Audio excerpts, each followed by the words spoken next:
A very good morning, children. How are you all? Hope you are all doing fine. Hope you are understanding and following the sessions of not for breathing and not for drinking. So today we are going to discuss a few more things from this particular unit. Okay, we were talking about the human pollutants, right? Human activities, right? The pollutants which are by the human activities, the pollutants which are added to the air because of the human activities. So first of all, we have discussed about the fuels, the burning fuels, and then we have discussed about the industries. Okay, and also then we have discussed about the vehicles. So when you come to the industries and all know, for example, if you take cement industry, okay, there are 7 cement industries in Melacheruvu, Matampalli, which belong to the Nalgonda district. Okay, Tandur, Karankot of Rangareddy district, and also granite industries, and also these are the industries which release the granite powder or the lemon dust. Okay, and also the cement dust. Okay, fly ash.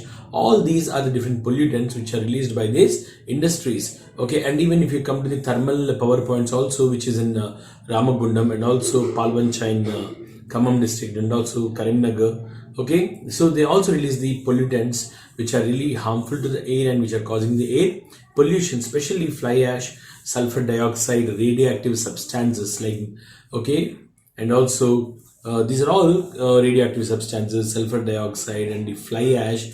Fly ash in the sense when you burn the coal, whatever the ash comes out, that is the fly ash. So all these things are especially these are all which are polluting the air and also polluting the water and also polluting the soil. Not only polluting these things, but they are also causing diseases in human beings, sickness and illness in the human beings also. People are suffering from the respiratory problems because it is dust. Okay, the cement dust or the lemon dust, lime dust, sorry, and then granite powder. All these are the dust things and all. People who are living in those areas, like where the factories are located, or the people who are working in the factories, they are mostly affected because of this powder. Their lungs are like they are getting spoiled and they are getting the what you call lung respiratory kind of respiratory based diseases. Okay, and serious problems. So that is how this air pollution because of the industries is really making an effect on the human beings also. Okay, and now come to the nuclear power plants. This is also one of the major human activity which is causing the air pollution. If you see the nuclear power plants, like there are two kinds of pollutants. One is the radioactive waste. Second one is the metal. Second one is the meltdowns. This radioactive waste, like this formed because of the medical research, medical waste, okay, and even nuclear testing, the nuclear weapons, nuclear explosions, okay, and because of all these things, radioactive waste is formed. Not only all these things, but also the waste of the cell phones, the systems, computers, okay, laptops and whatnot. Whatever the things which you are using, if they get spoiled and or whatever the remains are left, whatever the things which are left out, all those are able to cause the radioactive waste. So this is nothing but radioactive waste, right? And then if there is a kind of too much heat in the power plants, if there is too much heat in the power plants, okay, this there is a meltdown, and when the chemicals melts down, so that is also causing the air pollution. Okay, so the whatever the air pollution, whatever the radioactive waste are there, they get into the air and they can stay up to even 1 million of years, that is around 10 lakhs of years. They can stay in the air and they can cause the damage, right? So these nuclear explosions, maybe testing the nuclear weapons and even mining for the ores, okay, mining for the radioactive ores like uranium or radium and whatever it is. So these are all causing the deadly diseases, right? So all these things are radioactive waste, and the meltdowns, they are causing the lung cancer and also respiratory problems because they all get into the air, and those are causing the different lung issues and also the respiratory issues. I was telling you, the radioactive materials will have, okay, they have that power for at least 1 million years. So that is how they are really harmful to our health. They are able to cause the lung cancer and also other respiratory issues. So I would like to tell you one example which happened in the okay, which happened in the Russia, right? We call it as the Chernobyl incident. Okay, in Russia in the year 1986 there was a meltdown. Okay, I don't know what is meltdown. Too much heat in the power plants lead to the meltdown. So in the same way, even Russia has a meltdown in the year 1986, right? Because of that, there was a formation of the fire and everything was burned, and all that, okay, whichever is melted and also caught fire and burned, all the radioactive materials, they formed as a cloud, that is radioactive cloud. So, and this radioactive cloud, like, it caused cancer in the people, and also it caused the thyroid gland problems, like thyroid gland is here at this spot, and also the thyroid gland problems were also there. And like 5 millions of people were suffered from the cancer. Around 5 millions of people suffered from cancer, and among them hundreds of people died and hundreds of people got disabled. Okay, and like 1,25,000 kilometers of land has completely become barren. You cannot use it anymore. And apart from that, several kilometers of forest are completely degraded, so they cannot be used anymore. They are not useful anymore. So that is how this Chernobyl incident has taken place, where there is a nuclear plant meltdown. So that is how this is the damage which is done to the environment. If there is a problem in the radioactive plants, and also this is the problem which is going to happen. Okay, children, now we'll get into the power generation plants. So here there are so many plants, like there are 3 different kinds of plants which are used to generate the power which is necessary for our houses, industries and factories and whatnot. So this power generation plants, like there are 3 types. As I said, the first one is using the water, which is called as the hydroelectricity power plant. So here the water is used to generate the electricity. And the second one is coal and gas. These are the things which are used, coal and gas, to generate the electricity, where it is called as the thermal power plant. So thermal power plant is the plant which is using the coal and gas. And then electricity power plant is the one which is using the water. And the third one is the nuclear power plant, which is using the uranium to generate the electricity. So these are the 3 different types. And apart from that, even from the air and also from the tides, also ocean tides, also electricity can be generated, right? So now it's all good, but whereas when you come to the thermal power plant, the ash dust and also the sulfur dioxide are released as the pollutants. So if you take the thermal power plant, like ash dust and also the sulfur dioxide are released as the pollutants. So, and when you come to the there are some other very small power plants also which are releasing the pollutants into the air. So if you go to the mining also, in the mining also, when you mine the stones and mine the granites and mine the the coal and coal mines, and also even the power dust is getting released. That is also coal dust or the stone dust. Either of them, they are released. They are also causing the great damage to the air. It is causing the air pollution. So, and in turn, human beings and also the animals and also the plants are being affected because of the air pollution, which are caused by this power generation plants, especially hydroelectric plant and the thermal and also the nuclear power plants, and also because of the mining. Okay, all the these are all the different human activities which are releasing the pollutants into the air, so that the air is getting polluted. And now we'll come to the fertilizers and pesticides.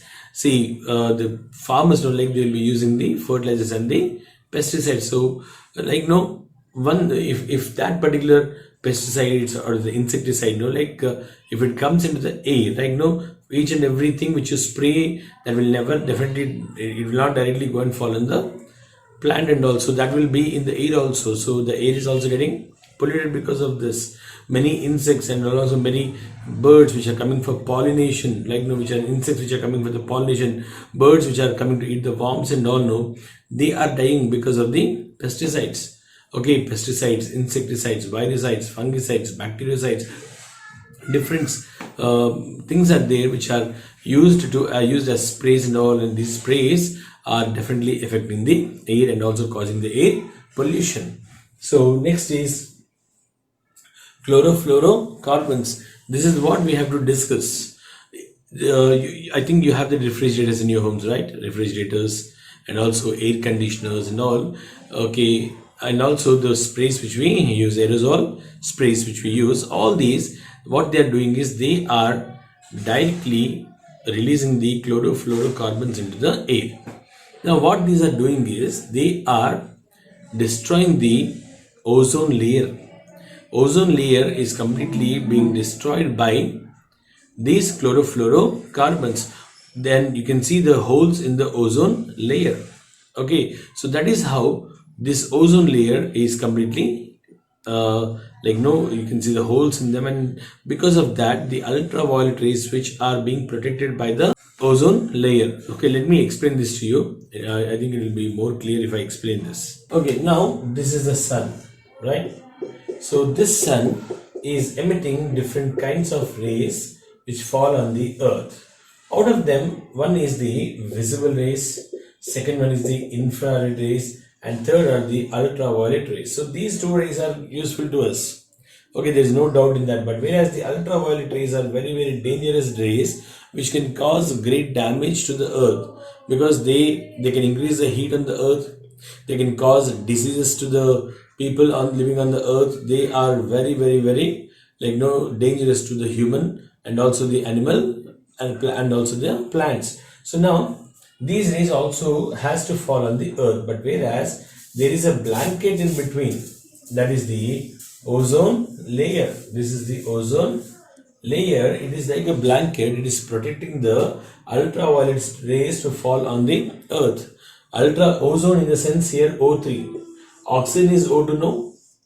So ozone is just O3. So this ozone layer which is here, that is exactly protecting the earth from the ultraviolet rays. So otherwise you can say it is saving the living organisms living on the earth. So it is not allowing the ultraviolet rays to reach the earth. But now because of using the refrigerators, because of using the air conditioners, what happens is chlorofluorocarbons, these are entering into the air and they are converting this ozone into oxygen, and oxygen it will get into the atmosphere. So that is how holes are being formed here in the ozone layer. So this O3 is oxygen, O3 is ozone, and O2 is oxygen. So this chlorofluorocarbons reacts with the ozone and converts into oxygen. So again this oxygen comes back to the atmosphere. So that is how you can see the formation of the holes like this, and from that ultraviolet rays are able to reach the earth. So just assume if the ultraviolet rays are reaching the earth, what will happen to the mankind and also the other animals and also to the plants. So that is what we are talking about now. So this is all are going to happen. So we should be very careful when we use the air conditioners or the refrigerators or the aerosol sprays. These are all going to it is going to destroy the ozone layer, which will allow the ultraviolet rays to fall directly on the earth. And next one is the deforestation. Plants are the source of a lot of things. Plants are the source of food. How many of you agree?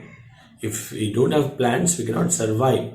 Is it truth or false? It is absolutely true, because plants are giving us food. Plants are providing us food. Okay, even the animals are living and surviving because they are eating the plants. If they don't eat the plants, no, they cannot survive. So that is how we can say that plants are really the ones which are giving us the food. Second one, plants are giving us the enough oxygen, and they are taking the carbon dioxide and giving out the oxygen. So isn't it? So they are taking the carbon dioxide. So all the animals, all the human beings who are living on the earth, what they are doing is they are taking the oxygen inside and giving out the carbon dioxide outside. So if that is a process, what will happen is the whole earth will fill with the carbon dioxide. Okay, now just for an example, we'll take a small aquarium, and you put some 4 or 5 fishes in that. Okay, after 4 or 5 days, you just check the aquarium, all the fishes will die. Why? Because what do the fishes, like they take the oxygen and give out the carbon dioxide, and the carbon dioxide not only fills the water, and when oxygen levels are lost, the fishes will take only the carbon dioxide, and because carbon dioxide is a poisonous gas, they will die. So that means carbon dioxide is a toxic gas, otherwise you can say. Right now, if that whole toxic gas fills the whole earth, what will happen? All the living organisms will die. But that's not happening. What's the reason behind that? Plants are the reason behind that. So these plants are, what they are doing, they are actually taking this carbon dioxide, using it for food production, and giving out the oxygen, and they are helping us in getting the oxygen so that we can all survive. So they are actually helping in our own survival. So that is how these plants are very, very important to us. But now man became more and more selfish. Once he started developing, he started cutting down the forest. We have seen the reasons why he is cutting down the forest. So he started cutting down the forest, and now it has reached in such a way that there is only 19% of the land, whole land area, only 19% is the forest area. Now that means a lot of lot of forests are being deforested, right? So they have undergone deforestation, they have cut down the forests. Okay, and that is how the forest percentage is only 19% on the land. And not only that, what happens here is, if the plants are getting deforested, if you cut down the plants and all, what is the major problem which is happening here? The major problem which is happening here is, plants are not able to take the carbon dioxide and give out the oxygen. So carbon dioxide, amount of carbon dioxide in the air will keep on increasing, right? When the carbon dioxide levels will increase, then definitely it will change the ecosystem balance. It will change the gases balance in the environment. Okay, so that is how these are, no, we should not cut the trees, because they are giving us the food. At the same time, they are taking the carbon dioxide, which is a poisonous gas, and also giving us the oxygen. So you can see the decrease in the oxygen, right? Increase in the CO2. These all things will happen when you go ahead with the deforestation. So if you see the table which is given beside you, okay, in the page number 165, you can see a lot of pollutants over there, and also we can see what are the sources of these pollutants, from where these pollutants are coming out. Okay, children, so this is what we'll see tomorrow. Okay, until then, see you all. Have a great day. Take care.